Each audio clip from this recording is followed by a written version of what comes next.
दोस्तों नमस्कार। दोस्तों, फ्रांसीसी क्रांति के बारे में हम पढ़ रहे थे। हमने देखा था कि यूरोप में राष्ट्रवाद का उदय हुआ। उससे पहले एक कलाकार आए जो कि फ्रांसीसी कलाकार थे, सर्जियो फेड्रे, जिन्होंने एक चित्र बनाया था। एक 4 चित्रों की श्रृंखला बनाई थी, जिसमें मैंने एक चित्र का जिक्र किया था, जिसमें वो स्वतंत्रता की प्रतिमा थी। स्वतंत्रता मतलब आज़ादी की एक प्रतिमा थी, जिसमें एक ऐसी प्रतिमा जो कि 2 हाथों में, एक में घोषणा पत्र लिया था और एक में एक मशाल ले रखी थी, जो कि मशाल क्रांति की ओर संकेत कर रही थी। और जो घोषणा पत्र था वो मनुष्यों का घोषणा पत्र था, जो कि एक जो राजतंत्र था उसको नष्ट करके प्रजातंत्र की ओर बढ़ रहा था। तो इस प्रकार का घोषणा पत्र था। सभी के लिए एक समान कानून, ऐसे कुछ घोषणा पत्र में जो कि कल्पना की गई थी, ऐसा घोषणा पत्र हो सकता है। और ये दिखाया गया था कि उस प्रतिमा के चारों ओर सारी कंट्रीज़ के लोग, यानी कि फ्रांस के लोग, जर्मन के लोग, यूएसए के लोग, अमेरिका के लोग, और ये सब आ रहे थे। फ्रांस अपना तिरंगा लेकर के, जर्मनी अपना तिरंगा लेकर के उसके चारों ओर प्रतिमा की ओर वंदना करते हुए दिखा रहे थे। और वो सभी उम्र के लोग थे, सारे सभी उम्र के, यानी कि बच्चे भी थे, उसमें महिलाएं भी थी, उसमें पुरुष भी थे, और सभी वर्गों के लोग थे। ऐसा कुछ दिखाया जाता है। और उस प्रतिमा के ऊपर कुछ दिखाया गया कि ईसा मसीह और संत और कई जो है फरिश्ते दिखाए गए, जो कि उस प्रतिमा पर, उन लोगों पर कड़ी नज़र रख रहे थे कि किस प्रकार से एक नया बदलाव, यानी कि यूरोप राष्ट्रवाद की ओर बढ़ रहा है। एक नए संसार की रचना सर्जियो फेड्रे ने करी थी। तो उसी क्रम में हम आगे बढ़ते हुए हमने देखा, फ्रांस की क्रांति के बारे में हम पढ़ रहे थे कि फ्रांस की क्रांति में किस प्रकार से राष्ट्रवाद का उदय हुआ, किस प्रकार से प्रभुसत्ता जो थी वो आगे चल करके जो राजतंत्र यानी कि जो निरंकुश राजा थे, उनसे निकल करके वो कैसे नागरिकों के हाथों में आई। तो इस प्रकार से हमने जिक्र किया था कि जब फ्रांस में राष्ट्रवाद का उदय हुआ तो उसमें 2 विचार बहुत तेज़ी से चले। एक था पितृभूमि और दूसरा था नागरिक। ये दोनों विचार आगे चल करके बहुत तेज़ी से ग्रोथ करते हैं। और इन विचारों के सामंजस्य से हम देखते हैं कि संविधान के अंतर्गत एक समान अधिकार की चर्चा की जाती है, एक समान अधिकार, और एक नया फ्रांसीसी तिरंगा जो कि लॉन्च किया जाता है, एक नया कलर लॉन्च किया जाता है, वो आगे चल करके फ्रांस का राष्ट्रीय ध्वज बन करके निखरता है। और फिर हमने देखा था कि जब केंद्रीय प्रशासनिक व्यवस्था आगे आई, राष्ट्रवाद का विचार लेकर के जब धीरे धीरे केंद्रीय प्रशासनिक व्यवस्था जब लागू की जाती है, तो केंद्रीय प्रशासनिक व्यवस्था फ्रांस में क्या करती है कि आंतरिक जो आयात निर्यात हो रहा था उस पर निःशुल्क आयात निर्यात होता है, यानी कि निःशुल्क उस पर जो आयात निर्यात का शुल्क होता है वो पूरी तरह समाप्त कर दिया जाता है। और वहाँ की जो बोलियाँ हैं, यानी कि फ्रांस की बोलियाँ, उसमें सिर्फ एक बोली रहती है जो कि फ्रेंच बोली होती है, वो कि फिर पेरिस में फ्रेंच बोली को लागू कर दिया जाता है। और आगे चल कर के ये राष्ट्रीय भाषा के रूप में जो है उभार होता है, या राष्ट्रीय भाषा जो है बन कर के निकलती है। तो हम देखते हैं कि धीरे धीरे जो क्रांति की ज्वाला थी बहुत तेज़ी से भड़कती है, और ये धीरे धीरे करके फ्रांस से निकल करके पूरे यूरोप में फैल जाती है। और जैसे ही यूरोप में जाती है तो यूरोप में हम देखते हैं कि 1790 के दशक में हॉलैंड और बेल्जियम, स्विट्ज़रलैंड, इटली, इन सब बड़े इलाकों में फ्रेंच सेना घुस जाती है, राष्ट्रवाद का विचार लेकर के कि मैं जा रहा हूं, और पूरे यूरोप में राष्ट्रवाद का विचार, यानी कि राष्ट्रवाद का उदय होगा। और फिर क्रांतिकारी युद्ध जो होते हैं, क्रांतिकारी युद्धों के शुरू होने के साथ ही फ्रेंच सेनाएं पूरे यूरोप में भ्रमण करती हैं अपने राष्ट्रवाद का चोला ओढ़ करके। और फिर देखते हैं कि जो नेपोलियन आता है, नेपोलियन के नियंत्रण में एक विशाल क्षेत्र आता है, जिसमें हमने बताया कि विशाल क्षेत्र का मतलब ये है कि जिसमें हॉलैंड, बेल्जियम, स्विट्ज़रलैंड, इस प्रकार के जो क्षेत्र थे जो फ्रेंच के अधीन थे। तो धीरे धीरे नेपोलियन क्या करता है, अनेक सुधार करता है। इन विशाल क्षेत्रों में जो भी नेपोलियन के अधीन क्षेत्र होते हैं उसमें विशेष सुधार करता है, और नेपोलियन जो है राजतंत्र को उखाड़ फेंकता है और धीरे धीरे राजतंत्र को एक तरीके से पूरी मजबूत करता है और प्रजातंत्र को पूरी तरह नष्ट करता है, और उसमें कई सुधार भी करता है, जिसको आगे चल करके 1804 में हमने बताया था कि नेपोलियन संहिता या नागरिक संहिता कहें। और कुछ टेक्निकल इश्यूज़ की वजह से मुझे वो वहाँ पर डिले करना पड़ा, वीडियो तो पूरा नहीं बन पाया था। आज हम नागरिक संहिता या नेपोलियन संहिता के बारे में आगे डिटेल में पढ़ते हैं। तो साथियों 1804 में जो नागरिक संहिता लागू हुई, जो नेपोलियन संहिता लागू हुई, तो उसमें क्या क्या परिवर्तन हुए, क्या लागू हुआ, वो हम जानते हैं। तो इसको क्या 1804 में नेपोलियन संहिता,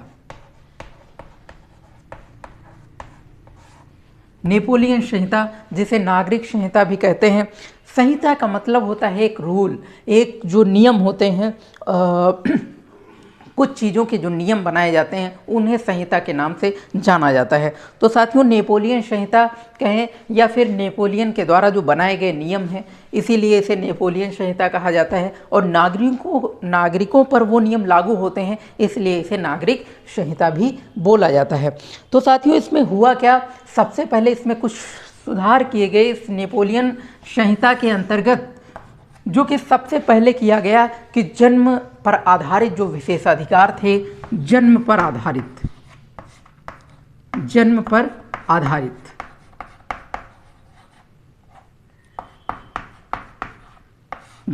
आधारित जो विशेषाधिकार दिए जाते थे,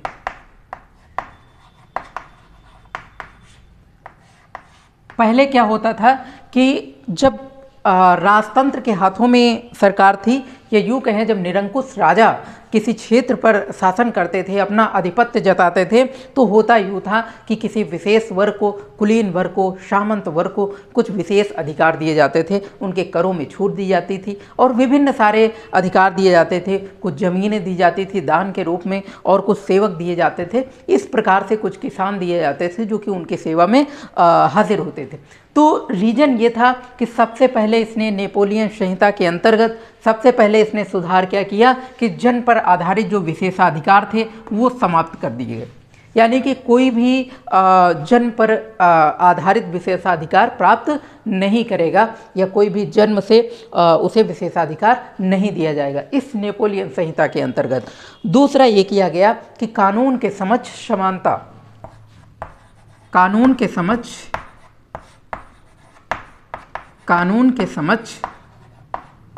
समानता लागू की गई,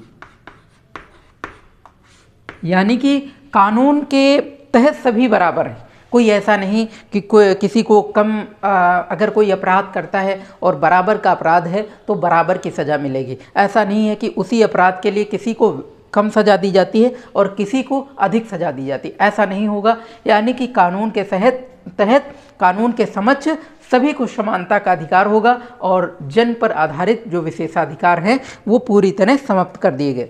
संपत्ति का अधिकार सुरक्षित रखा गया। संपत्ति का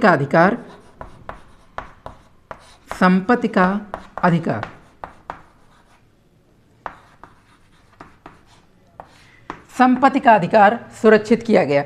जिस प्रकार से हमारे संविधान में जो कानून कहता है कि संपत्ति का अधिकार होना चाहिए, एक यूँ मान के चलिए कि इसमें एक जैसे हम लोगों के अंतर्गत आता है संविधान में कानूनी अधिकार को हटा दिया गया, एक विधिक अधिकार, तो उसी प्रकार से इसमें इन्होंने किया कि जो संपत्ति का अधिकार था उसे पूरी तरह सुरक्षित रखा गया। यानी कि इसमें ऐसा नहीं था कि आय से अधिक संपत्ति होगी तो आपके ऊपर ज़्यादा टैक्स लगेगा।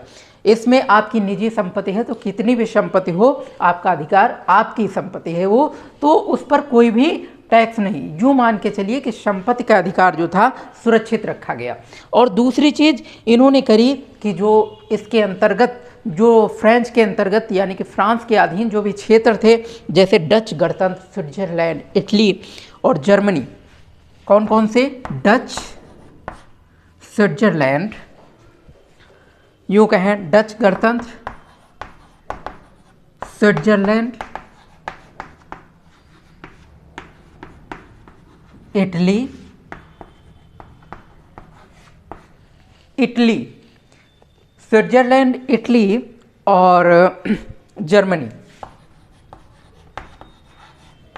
ये जो फ्रेंच के अधीन जो कुछ थे डच गणतंत्र, स्विट्जरलैंड, इटली, जर्मनी, इन सब में क्या किया गया कि इन सब में जो प्रशासनिक विभाजन था, जो प्रशासनिक विभाजन था उसको सरल बनाया गया। प्रशासनिक विभाजन, प्रशासनिक विभाजन सरल बनाया गया। और क्या किया गया कि इसके अंतर्गत जो भी सामंती व्यवस्था थी उसको समाप्त कर दिया गया। जो भी सामंती व्यवस्था थी उसको समाप्त कर दिया गया।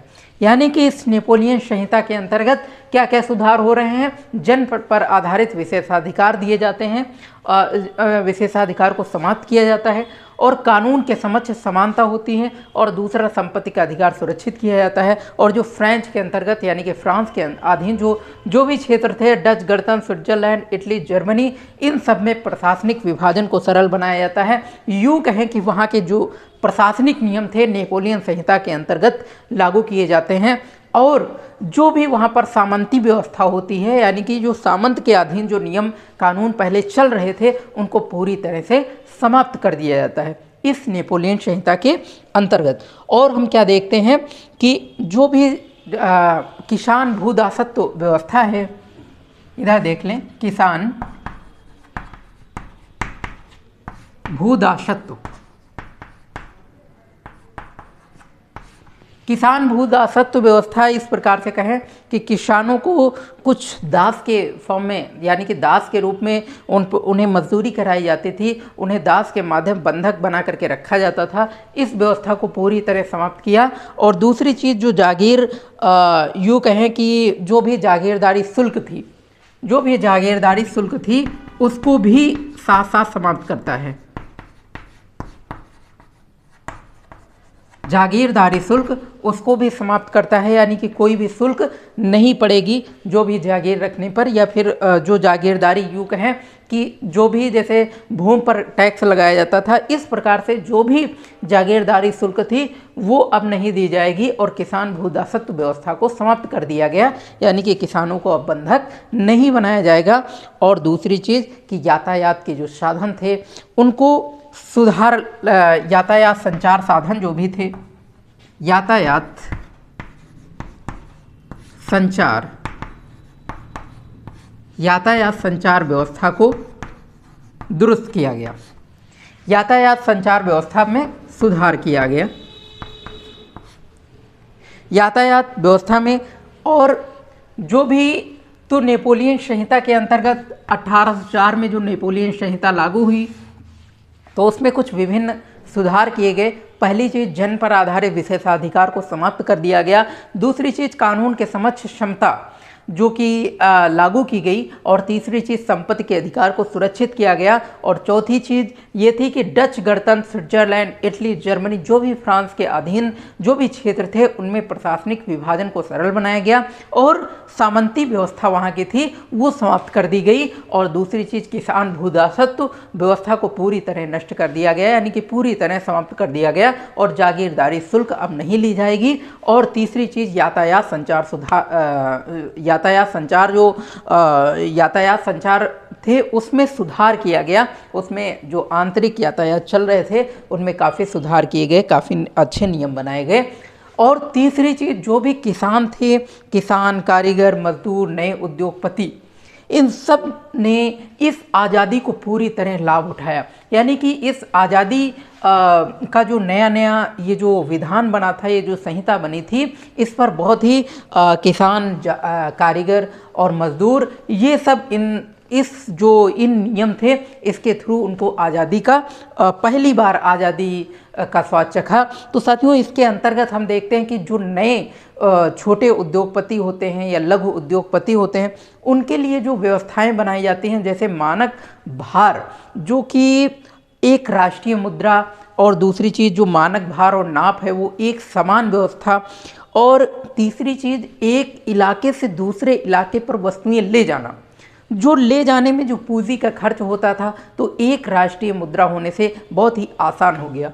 तो इन सब संहिता से, नेपोलियन संहिता से, ये यूँ कहें कि नागरिक संहिता से बहुत ही आसानी हुई और ये राष्ट्रवाद के उदय का एक चरम रेखा थी। यूँ कहें कि ये राष्ट्रवाद के उदय होने में बहुत बड़ा नेपोलियन संहिता का हाथ रहा। तो आगे चल कर के हम देखते हैं कि स्विट्ज़रलैंड के साथ साथ जो भी जैसे हॉलैंड, स्विट्ज़रलैंड, इन सब के साथ साथ कई शहरों जैसे कि ब्रसेल्स, मेंज, मिलान, वारसा, फ्रांसीसी सेनाओं का जो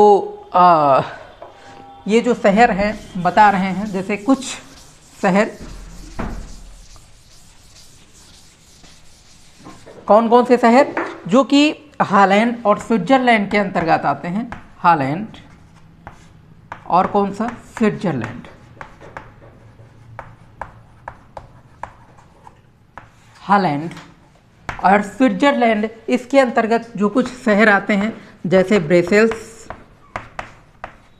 ब्रेसेल्स हो गया, मेंज हो गया और मिलान, वारसा। इन शहरों का जिक्र हम इसलिए कर रहे हैं क्योंकि ये जो शहर हैं हॉलैंड, स्विट्ज़रलैंड, ब्रसेल्स, मेंज, मिलान, ये जो शहर हैं स्विट्ज़रलैंड के अंतर्गत आते हैं। इन शहरों में फ्रेंच सेना का बहुत ही मतलब अच्छी तरह से स्वागत किया गया। जब फ्रेंच सेना अंदर घुसी तो यूँ स्वागत किया गया कि जैसे ये मानो स्वतंत्रता का तोहफा लेकर के सामने आ रही हैं, यानी कि ये राष्ट्रवाद का चोला पहन करके जो सामने आ रही हैं, इसका बहुत बड़ा हाथ है। ये हमें आज़ाद करेंगे पूरी तरीके से और पूरे यूरोप में जो निरंकुश राजाओं का शासन है इसे मुक्त करेंगे।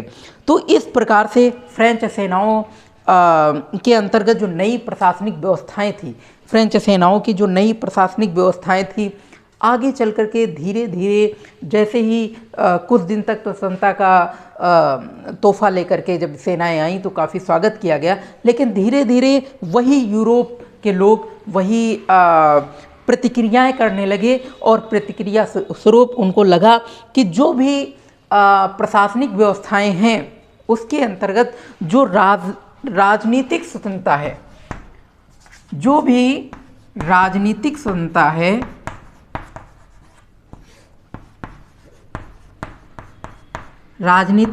है, वो उनके अनुरूप नहीं है। यानी कि प्रशासनिक व्यवस्थाएं जो नेपोलियन संहिता लागू करी वो तो उनके अनुरूप थी, लेकिन कुछ राजनीतिक व्यवस्थाएं हैं जो उनके अनुरूप नहीं हैं। उनको लगता है कि टैक्स बढ़ जाता है, यानी कि जो ये नेपोलियन संहिता है इसके अंतर्गत होता क्या है कि कुछ टैक्स बढ़ा दिए जाते हैं, हर चीज़ में टैक्स लगा दिया जाता है, टैक्स काफ़ी ज़्यादा बढ़ जाता है, सेंसरशिप बढ़ जाते हैं और फिर आगे देखते हैं कि सेंसरशिप के साथ साथ जो है फ्रेंच सेनाओं में जबरन भर्ती किया जाता है। जो फ्रेंच सेनाएं होती हैं, फ्रेंच सेनाएं, उसमें यूरोप के लोगों को जबरन भर्ती किया जाने लगता है। क्या किया जाने लगता है? जबरन भर्ती किया जाने लगता है फ्रेंच सेनाओं में।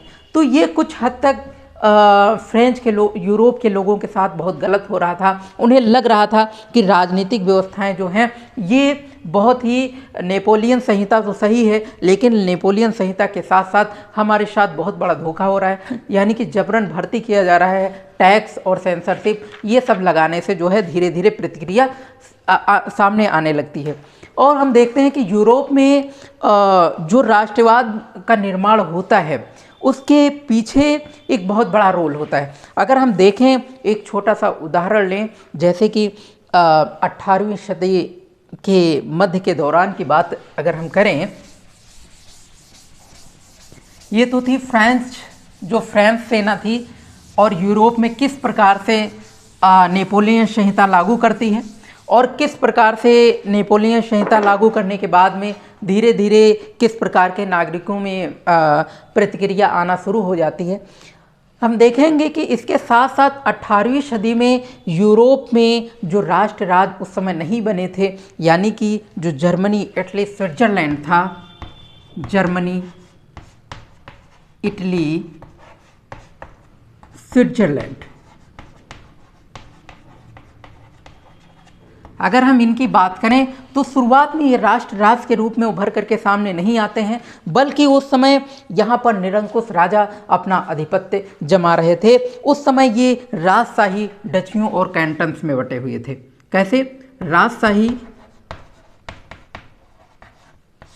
राजशाही शासन थे यहाँ पर, और डच थे, और कैंटन्स इनके भी शासन थे, कैंटन्स इन सभी के शासनों में बटे हुए थे। यानी कि राजशाही, डचेस और कैंटन्स, इन फॉर्म में ये पूरा यूरोप जो है बटा हुआ था। यानी कि निरंकुश राजाओं का आधिपत्य इन सभी देशों पर था। तो हम आगे चल करके देखते हैं, जैसे कि एक छोटा सा एग्जाम्पल लें, ऑस्ट्रेलिया हंगरी की बात करें, किस प्रकार से इस पूरे यूरोप में राष्ट्रवाद का उदय हुआ। ये बहुत बड़ा प्रश्न है, क्योंकि अगर हम ऑस्ट्रेलिया हंगरी की बात करें, एक छोटा सा एग्जाम्पल, ऑस्ट्रिया और हंगरी, एक छोटा सा एग्जाम्पल ले और हम कहें कि इसमें किस प्रकार से राष्ट्रवाद का उदय हुआ, तो हम देखते हैं कि ऑस्ट्रेलिया और हंगरी में ही विभिन्न भाषाओं के लोग रहते थे। विभिन्न भाषाओं के, अगर हम कहें कि एक ऐसा एक छोटा क्षेत्र जिसमें विभिन्न भाषाओं के लोग रहते हों। आप अपने भारत की बात कीजिए तो विभिन्न भाषाओं के लोग रहते हों और विभिन्न भाषाएं बोलते हों, और विभिन्न भाषाओं के साथ साथ उनके अलग रहन सहन और अलग प्रकार के क्षेत्र हों, और तब वो एकजुट कैसे हो सकते हैं, एक राष्ट्रवाद का निर्माण कैसे कर सकते हैं, और जब हर क्षेत्र में एक निरंकुश राजा का आधिपत्य हो। ये बहुत बड़ा प्रश्न है, और वहाँ पर किस प्रकार से राष्ट्रवाद का उदय हुआ। तो हम ऑस्ट्रिया और हंगरी की बात कर रहे हैं, जो कि एक छोटा सा क्षेत्र, और इस ऑस्ट्रिया हंगरी में हम देखते हैं कि कुछ जर्मन भाषी भी रहते हैं,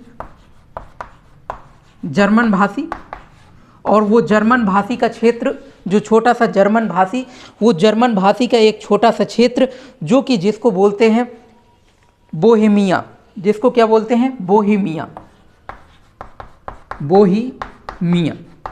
जो कि ऑस्ट्रेलिया हंगरी का एक क्षेत्र होता है बोहेमिया, जिसमें जर्मन भाषी लोग लगभग ज़्यादातर मात्रा में रहते हैं। और हम देखते हैं हैब्सबर्ग, एक छोटा सा साम्राज्य, हैब्सबर्ग, इसी में एक साम्राज्य होता है हैब्सबर्ग। इस साम्राज्य की अगर हम बात करें तो हैब्सबर्ग में कुछ ऐसे रहते हैं जो कि इसमें एक छोटे छोटे राज्य होते हैं, जैसे वेनेशिया हो गया, लंबार्डी हो गया, लंबार्डी और वेनेशिया। ये हैब्सबर्ग में कुछ दो छोटे छोटे क्षेत्र जो कि लंबार्डी और कौन सा, वेनेशिया,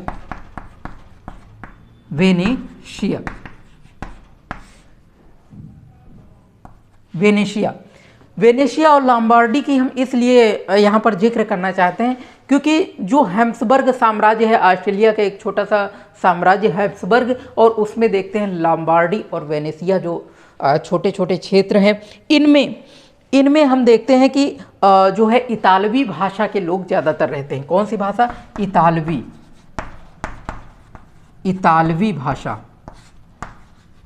इतालवी भाषी लोग यहाँ पर ज़्यादा रहते हैं। तो हमने देखा कि एक छोटा सा राज्य जो कि ऑस्ट्रेलिया हंगरी, जिसमें जर्मन भाषी साम्राज्य भी रहता है, और उसमें हैब्सबर्ग जो साम्राज्य है उसमें इतालवी भाषी लोग रहते हैं।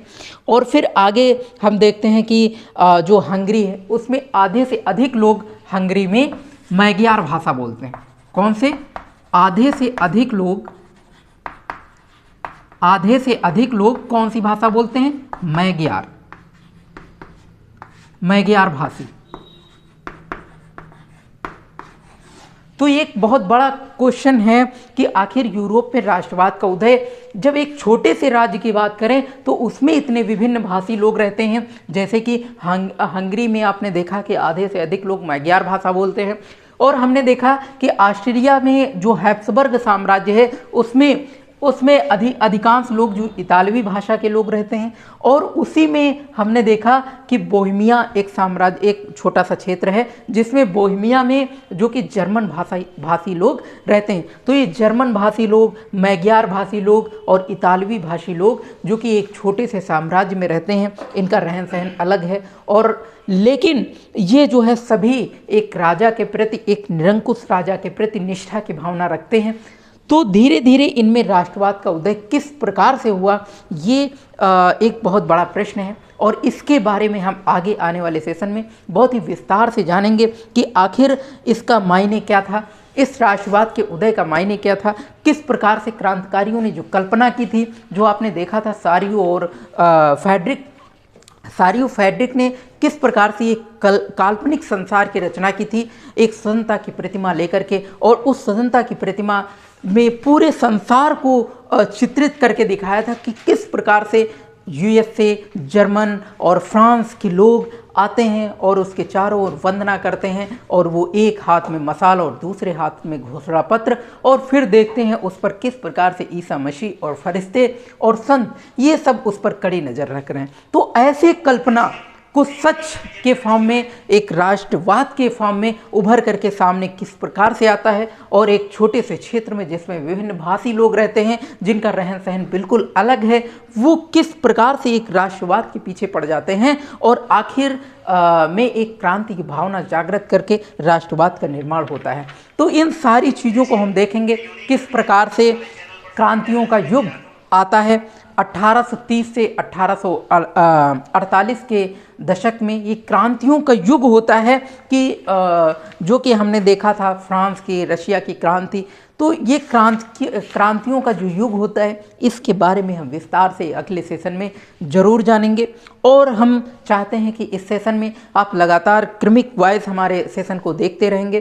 तो आप जैसे कि हमने बताया कि जो नेपोलियन संहिता के बारे में बताया, इसके आगे जो हमने काल्पनिक दृश्य की काल्पनिक संसार की रचना की थी, उस काल्पनिक चित्र को देखने के लिए आप हमारे पिछले सेशन को देख सकते हैं। और जब आप क्रमिक हमारे सेशन को देखते रहेंगे तो क्रम वाइज आप अच्छे तरीके से समझ पाएंगे।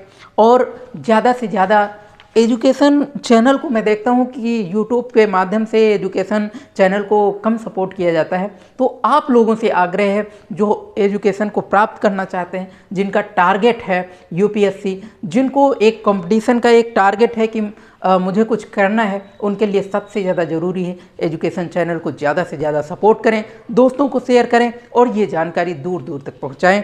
साथियों, इसी के साथ आप सभी से अलविदा लेता हूं। अगले सेशन में कुछ नए टॉपिक के साथ मिलूंगा। तब तक के लिए जय हिंद, जय भारत।